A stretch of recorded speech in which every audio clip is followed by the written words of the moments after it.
1953 ചരിത്ര പ്രസിദ്ധമായ ഒരു സംഭവമായിരുന്നു ടെന്നീസനും ഹിലാരിയും എവറസ്റ്റ് കീഴടക്കിയത്.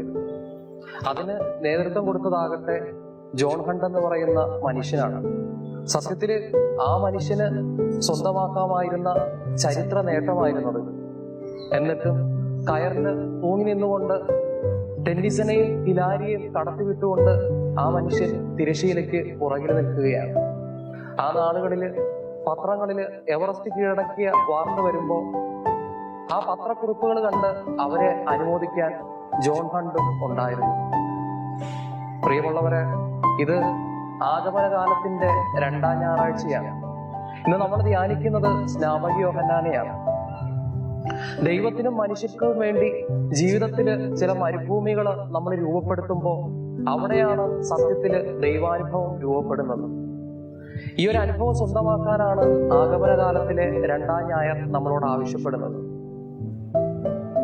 നമുക്കിന്ന് ധ്യാനിക്കാനായിട്ട് ലഭിച്ചിരിക്കുന്ന വചനഭാഗം മർക്കോസിന്റെ സുവിശേഷം 1-ാം അധ്യായം 1 മുതൽ 8 വരെയുള്ള വാക്യങ്ങളാണ്.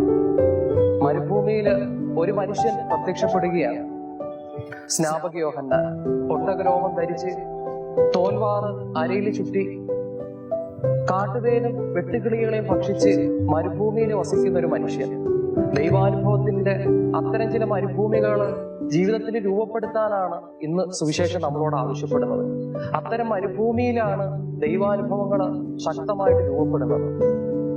നോക്കുക, ഈശോ പോലും ശക്തമായിട്ട് പിശാചിനോട് വചനം പ്രഘോഷിക്കുന്നത് മരുഭൂമിയിലെ കഠിനതയിൽ നിന്നാണ്. ഒന്ന് ചിന്തിച്ചു കഴിഞ്ഞാൽ ജീവിതത്തിലെ സഹനങ്ങളൊക്കെ നമ്മളെ രൂപപ്പെടുത്തുന്നത് ഇത്തരത്തില് ആഴപ്പെട്ട ഒരു വലിയ ദൈവാനുഭവത്തിനാണ്. ഇസ്രായേലിന്റെ ചരിത്രത്തിലൂടെ കടന്നു പോകുമ്പോൾ ഇസ്രായേലിന്റെ ചരിത്രത്തില് അവരുടെ ദൈവാനുഭവങ്ങളെല്ലാം രൂപപ്പെട്ടത് മരുഭൂമിയുമായിട്ട് ബന്ധപ്പെട്ടാണ്.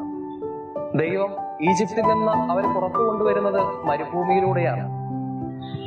സ്വർഗത്തിൽ നിന്ന് മന്ന കൊണ്ടും കാടപ്പക്ഷി കൊണ്ടും ദൈവം അവരെ പോറ്റുന്നത് മരുഭൂമിയിലാണ്. മേഘസ്തംഭവും അഗ്നിത്തൂണുമായിട്ട് ദൈവം അവരോടൊത്ത് സഞ്ചരിക്കുന്നത് മരുഭൂമിയിലാണ്. മരുഭൂമിയിലെ നിശബ്ദതയിലും വന്യതയിലുമാണ് ദൈവം ഇസ്രായേൽ ജനത്തോട് സംവാദിക്കുന്നത്. തന്റെ ജനമായിട്ട് ഇസ്രായേലിനെ ദൈവം തിരഞ്ഞെടുക്കുന്നത് മരുഭൂമിയിലാണ്.